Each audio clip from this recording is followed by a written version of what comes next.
Greetings again, everyone, and welcome to another episode of OSI Today, the podcast featuring news and views from around the Office of Special Investigations.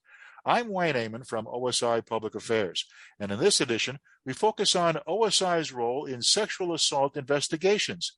And here to discuss this important topic, I'm pleased to be joined by Special Agent Meggan McMains, the Course Director for the Sex Crimes Investigations Training Program at the Special Investigations Academy, Glynco, Georgia. Meggan, welcome to the show. It's great to have you with us. Thank you for having me. Now, before we get into some specifics about OSI's involvement in sexual assault investigations, let's set the table, shall we, a little bit with your background for our listeners. Now, according to your biography and some bullet points you had sent before we went on the air, before you even got to OSI and your current position as Sex Crimes Investigations Course Director for the training program there at Glynco, you had extensive education in the arenas of law enforcement, training with Michigan State Police, and so on and so forth. So it's a very eclectic background with your involvement in law enforcement. Can you kind of bring us all up to speed as to how all that transpired for you and how you got involved with OSI after that? Absolutely. So I started in law enforcement in 2004. And I was hired by Taylor Police Department in Michigan. It was a city of about 70,000 people. We had 100 officers on the department.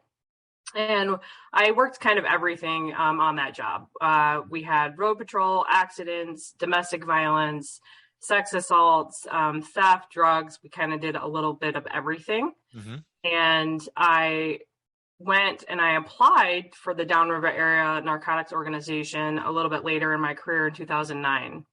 And I ended up getting picked up by that. That was run by the state police. Right. And they had people from all the different departments work as a task force on this. And I worked as an undercover detective for narcotics.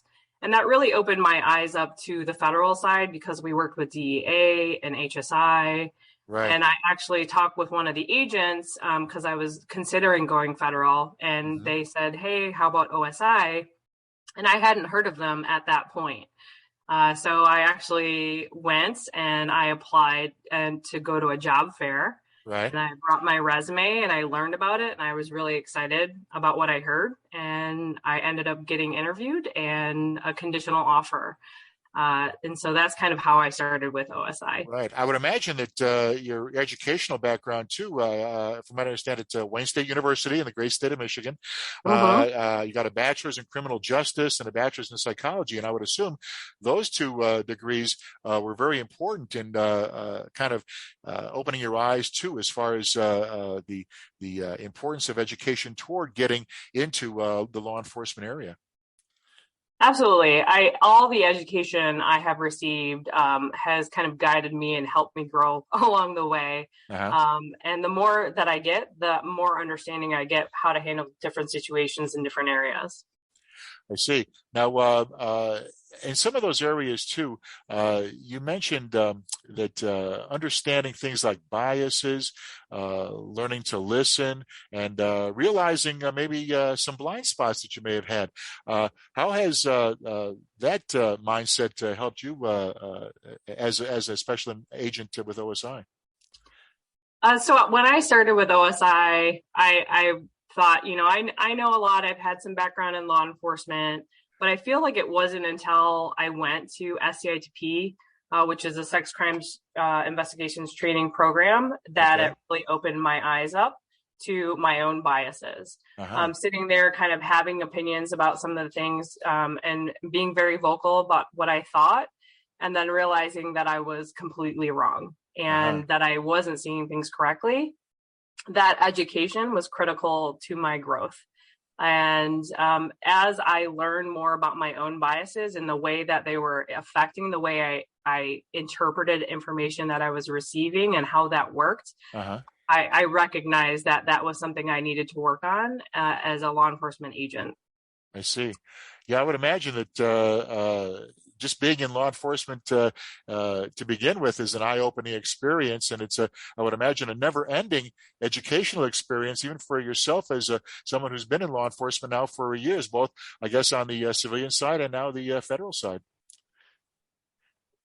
Yeah, it's been great. Every time I've gone to a class or done anything, I've very much been inspired by everything that I've learned through those classes. And it's been eye-opening for me because I reflect back on my own upbringing, my own journey in law enforcement. And it's very much been a journey. I feel like I've grown up since I started in law enforcement. You know, where I started to where I am now, I am not the same person as when I started. And it's evident that just by listening to you, Meggan, that you have a real passion for the job as well. This is something that when people get into law enforcement, it's something that they really want to do. Would that be a fair assessment? I wanted to do this, I think, since I was in second grade. I'm going to date myself now, but I used to watch Rescue 911, and I used to watch The Commish. And Oh, yeah. I always was interested in law enforcement and helping people and making a difference. And I'm nosy by nature. It's my natural instinct to want to know more.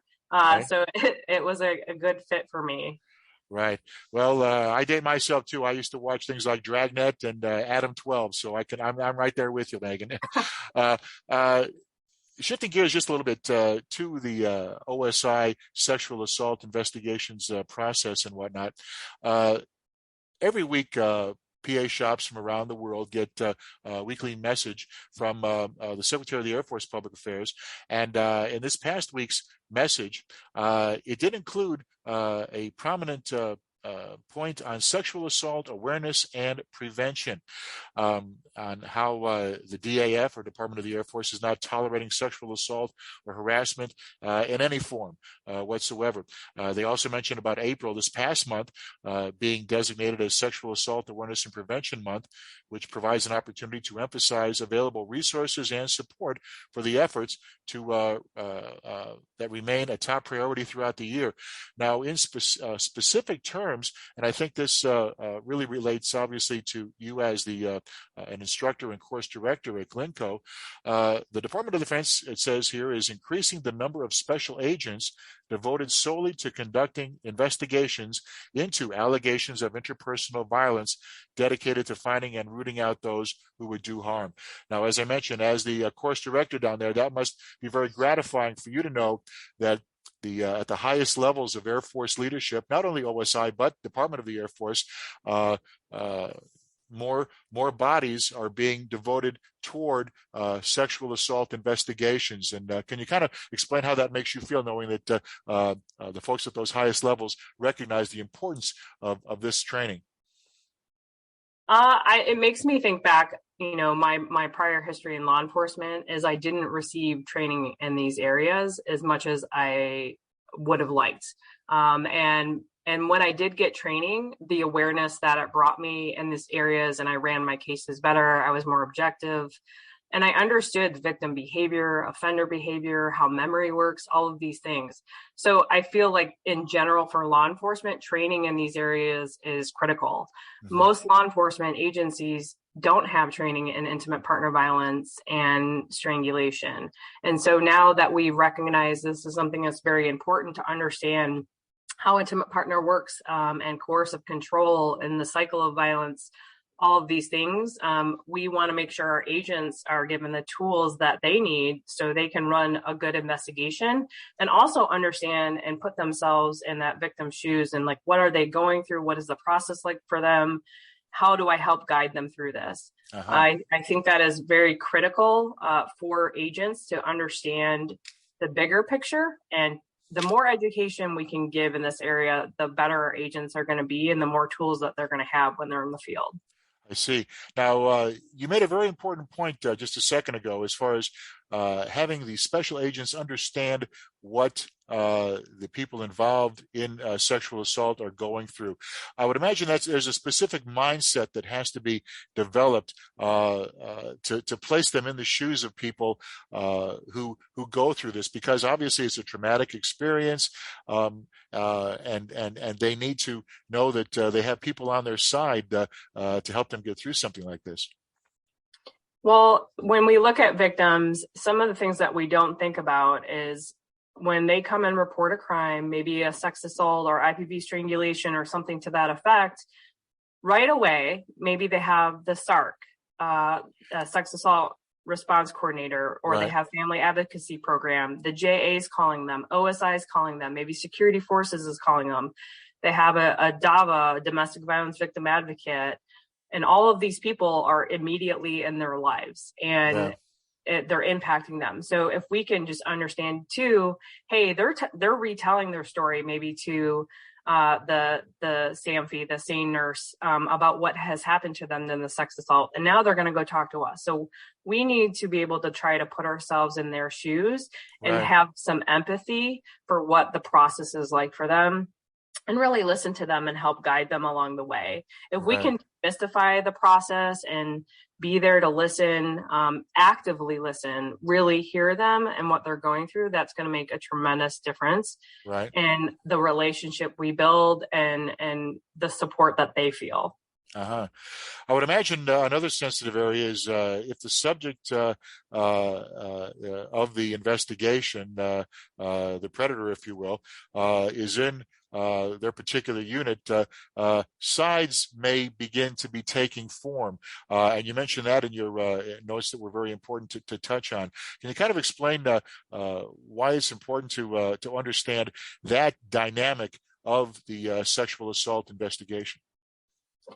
So I tell my students when we go through this, imagine you're in a unit and, you go to a party, and that night you drink a little bit too much, you wake up the next day, you've been sexually assaulted, you decide to report it, and now everybody is talking about it. They're taking sides. And now all of these people are all of a sudden in your life, and your business is out there, and everybody's making assumptions and things about you. And now you have to go through this long process where you're going to meetings and you're preparing for court. And at the end of the day, you're like, am I doing the right thing? Should I have reported this? All these different emotions and thoughts are going through the minds of our victims. So this is extremely difficult sometimes for agents to understand, because we're like, we just got to run the case. We got to focus on this, but we need to remember the victim and what are they going through, and try to understand that there's all of these things going on in their heads when they come in and to talk to us. So if we can actively listen, if we can ask them, like, what are you going through? How can we help you? And the great thing now is when I started in OSI, we didn't have the Special Victims Council. We didn't have all the things that we have now and resources that we have to support victims through the process. And I think it's amazing that we do.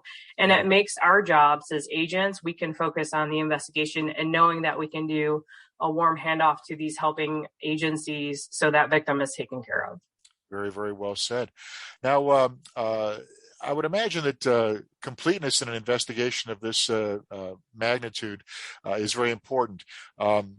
And so my next question is it how important it is to make sure that important facts are not left out, or maybe extraneous things are added in to the investigation that might hurt the process of the investigation? I think as agents, like, we have to follow the facts, and if the facts aren't adding up, then our job is to ask the question. And the reality of, sex assault and some of the things that victims go through, we're going to see them recant.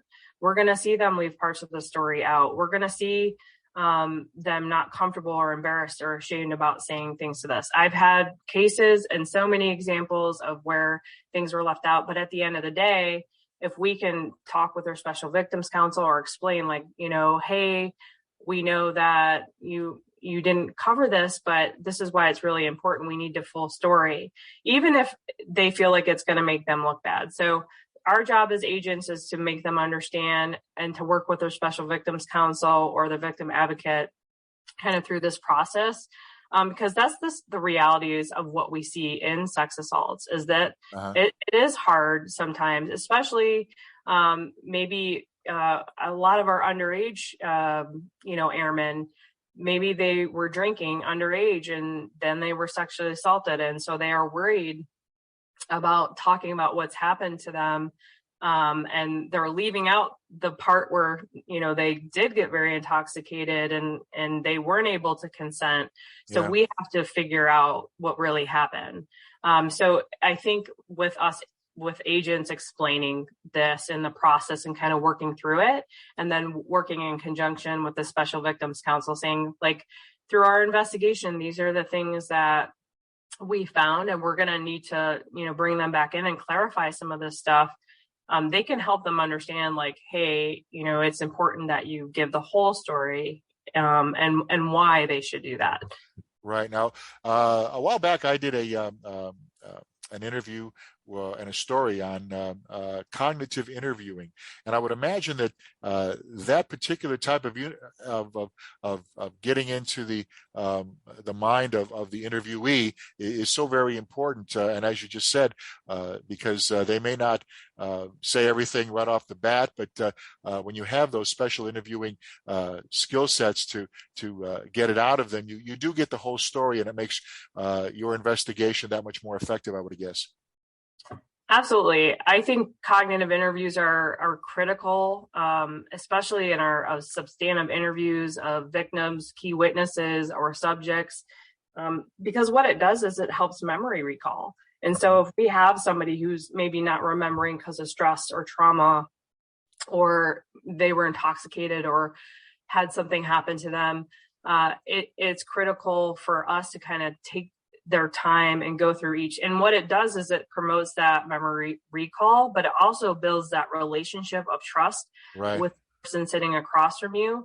If I did something bad, or I had something bad happen to me, I'm not going to be open to talking to you unless you build a relationship and that trust with that person. And so we tell the agents, like, it's important to have self-disclosure. It's important to have actively listen and reflect back to them what they're saying. I think everybody has been in a point in their lives where maybe you were saying something that was important to you, and maybe the person you were talking to was just very dismissive and said, okay, well, what about this? And just didn't really hear you. So if we can really hear them and take their time and go through, and we'll get as much information as possible. And that one little nugget that maybe they didn't think was important and they tell us, maybe that's the difference between, the case being prosecuted or not prosecuted. So the more information we have, the more likely we're going to be able to corroborate that information and show what has happened. So I think cognitive interviews are critical to our success. It's, for me, amazing because we teach cognitive interviewing in the sex assault course. And the buy-in that the agent gets is when they get interviewed and they see themselves remembering details that they hadn't thought about. Sure. And they're like, I can't believe it. And you almost see like the light bulb go on. And so, like, the proof is in the pudding. You see it actually working on yourself, and you're remembering these things, and you're remembering exactly how you felt. And we've even had agents like get emotional because it brought them back to that experience. And what we know also is victims that confront their trauma actually heal better from it in the long run. So we're going to get as much information as possible. They're going to kind of be able to confront it. And then we will do a warm handoff to these supporting agencies to make sure that they're taken care of. Very, very well said. Now let's shift gears a little bit, shall we, Meggan, and talk about interviewing the predator or predators. This must be is there a different mindset involved when you're interviewing the subject or the predator involved in a sexual assault case? I try to have a similar mindset. If I want that person to tell me the worst thing they've ever done, I need them to have a relationship with me, and I need to build trust with them. You can't be judgmental, and you have to, understand, like, okay, this person coming in, they've done this really horrible thing. But at the end of the day, their lives are not going to continue on the same path. but Right. mine will. So that for myself is where I focus on, even though it does upset me, obviously, what they've done. I Right. try to focus on what are they going through, and I build that relationship and I listen to them. And, at the end of the day, if you can actually listen, they're typically going to tell you, this is why I did it. I So that see. active listening piece and then utilizing it kind of later on. But what I have found is, in these investigations, maybe it's internet crimes against children, Right. where we have them coming out, to meet, a child. What I have found is when we interview them and we ask them about, what are we going to find on your computer? What kids have you touched? That when we are asking that, there's always more.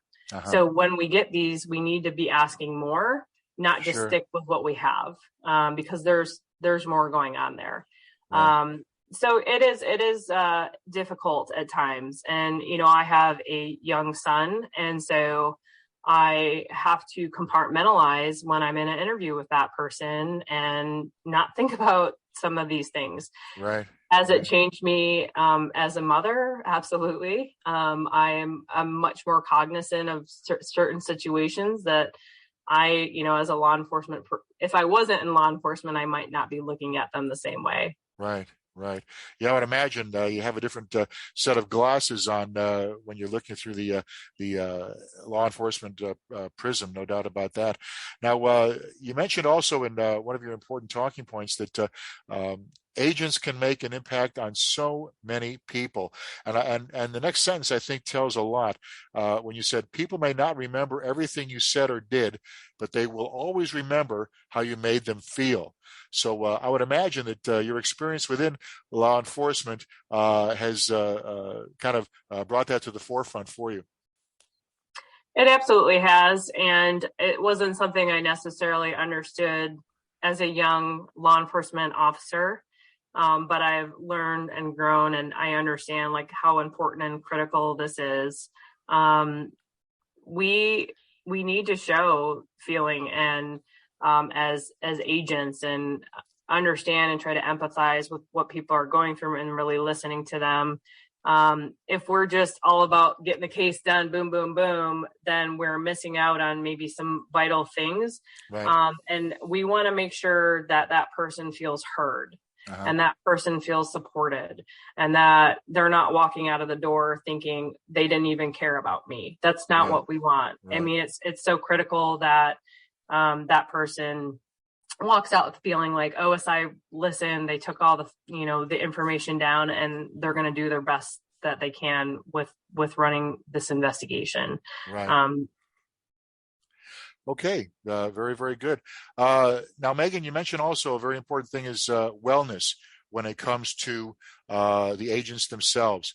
Can you explain a little bit about how wellness plays into an agent's perspective for sexual assault investigations? Well, I tell my students, and I've learned more on this in the last few years, but an empty well gives no water. So if you're going to go into an interview and you have maybe things going on, or you haven't been sleeping, or, you're not taking care of yourself, you're probably not going to be 100%, Right. In that interview. So it's really vital that we take care of ourselves. We see stuff and hear stuff that a lot of people don't. Right. But that doesn't mean that that thing has to ruin you. It means that you have to learn and grow from it, and, taking care of your mind and exercising and eating healthy and getting sleep and just talking about it. And kind of what I think about is I when I explain this is, say you're treading water and, somebody hands you a 1 pound brick and you're like working a little bit harder, and then you get another 1 pound brick and another one and another one. If you don't like hand those off, then eventually you're going to go below the surface because you're not taking care of yourself. Sure. So it's really critical when you start seeing yourself affected. I've been affected by cases. I've had a case right when I got to Okinawa as a new mom, where a child had died, and I wasn't sleeping good. I kept waking up on checking on my son, and